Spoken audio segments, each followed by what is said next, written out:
This root locus graph shows a system that currently misses the required performance coordinate. When the natural trajectory fails to meet specifications, we must implement a structural intervention to alter its path. Our baseline plant, G of S, is defined as 1 over S times S plus 4 times S plus 6. We need to force this system through a desired dominant pole, S sub D, located at negative 2.014 plus J 5.252. To achieve this, we introduce a lead compensator. This component adds a precise angle deficiency to the system, which geometrically deflects the root locus so that it passes directly through our target coordinate. The compensator equation contains three unknown variables: the zero, the pole, and the gain. Solving for these values follows a sequential three-phase process: finding the required angle, placing the coordinates, and calculating the gain. We begin by mapping the starting geometry. We plot the desired pole alongside the existing open-loop poles at 0, -4, and -6, then draw vectors from each open-loop pole to the desired pole. We calculate the angle for each vector. For the origin pole, the vector is in the second quadrant, so we subtract the arctangent from 180 degrees. The other two allow direct arctangent calculations. Summing these results gives the total phase contributed by the poles. Subtracting this from the zeros gives an uncompensated plant angle of -232.93 degrees.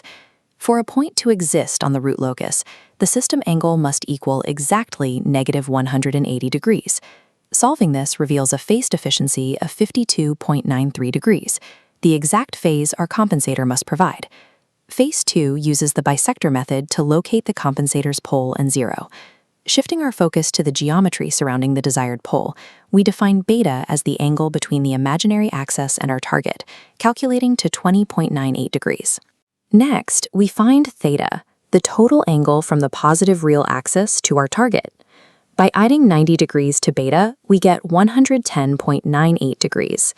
The bisector method bisects theta. We then take our 52.93 degree phase deficiency and distribute it evenly on both sides of that bisection line. This defines our internal angle alpha at 8.045 degrees. We use alpha in the tangent formula to find the compensator zero, placing it at -2.755 on the real axis. Using the same formula, but adding the phase deficiency, places our pole at -11.483. The physical placement of the compensator is complete. With coordinates for both the pole and zero identified, only the gain remains to be determined. With the coordinates set, we address the magnitude condition. This rule requires that the magnitude of the entire open-loop system, evaluated at our target pole, must equal exactly 1. To solve for the gain k, we must first calculate the raw lengths of all 5 vectors pointing from our poles and zeros to the desired coordinate using the Pythagorean theorem. We'll start with the distances from our new compensator components. The vector length from the zero is 5.304, and the length from the pole is 10.828.